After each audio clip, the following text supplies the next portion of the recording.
Warning. Our YouTube channel and its videos may contain scenes, language, and content that may not be appropriate for all audiences. These videos include surveillance footage, undercover pursuit of suspects, actual police and rescue operations, and fearless confrontations.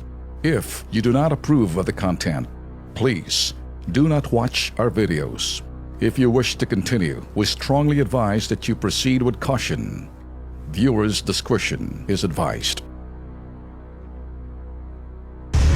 Katarungan para sa mahal sa buhay, sigaw ng isang factory worker sa Naik, Cavite. Asawa hindi lang hinalay, pinatay pa. Mga anak, dinamay pa. Suspect, lasing at nakadroga. Mga ka-KP, alam niyo ho, Nika, no?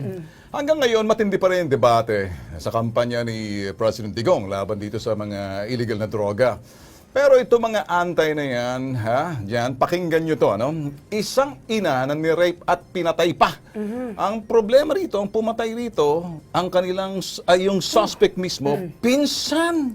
Sus, hindi pa nakontento. Hinalay, pinatay pa pati yung dalawang minor de edad. Adik kasi. Etong mga ganito, sinasabi ko, dapat ginaganyan yan eh. Pagkatapos ng ganyan, lagyan mo ng cross sa gitna. Panoorin.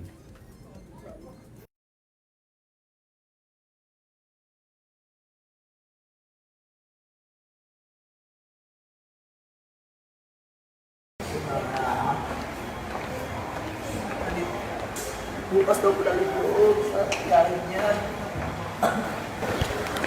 Hindi ko kaya po.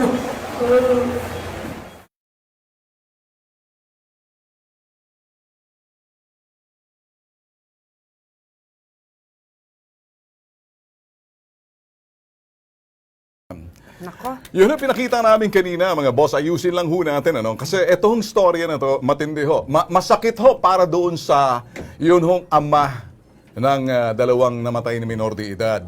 Ang kinakasama ho ng lalaking umiiyak, yun hong namatay, hinalay. Yan ho, nakikita nyo. Umiiyak ho yan, yan ho, okay? Talagang hindi, siya ho'y factory worker, wala ho siya sa bahay nung gabi, hinalay ho. Ang suspect ho rito si Kiboy. Itong si Kiboy na to nahuli na raw at update ho ng sinasabing Naik Police. Hoy Kiboy, makinig ka. Mabuti pa ako sa iyo kung itong itsura ni Kiboy ito. Ito si Rene Boy Kiboy Lakaba.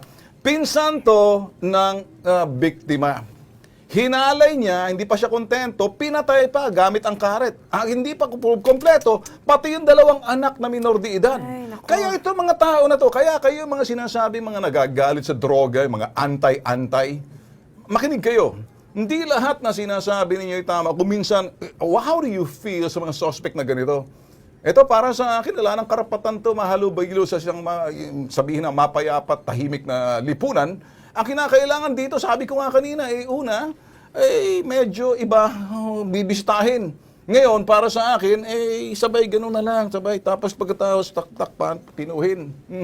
Sos Mariosep, 30 na saksak ang inabot ng, karumal-dumal ho to, crime desk ho to eh. Kaya itong aming pagbibigay ho sa inyo ng description, wag ho tularan. Para dito ho sa mga sinasabi ho natin dito, yung dalawang mga bata, hindi ba, nagpapagaling. Pero yung nanay, pinsan niya pa.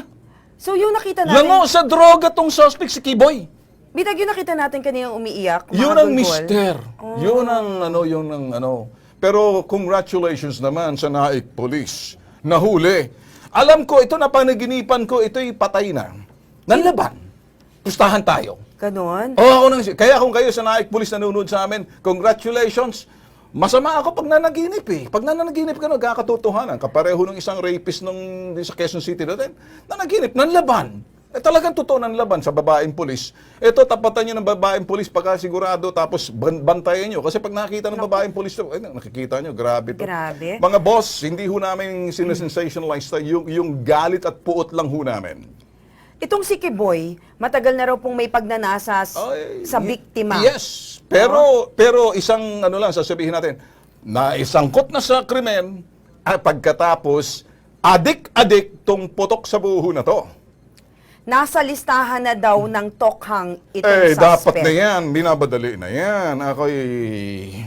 Ganon. Tapos pagkatapos niyan, lagyan natin ng pat-pat ni tali, kaliwat kanan, X. Basta sa ngayon, kasalukuyan na siyang nakapiit. Nakapito, pero dapat mabisita to. Parang malayo lang ng konti. Ha? Palapit-lapitin mo lang sa akin to, bibisitahin ko na to eh. Bibisitahin Oo, mo? bisitahin ko, bibigyan ko, bubulong ako doon sa mga preso. Bigay ako ng yang tok at saka pumada. Bahala ng mga preso.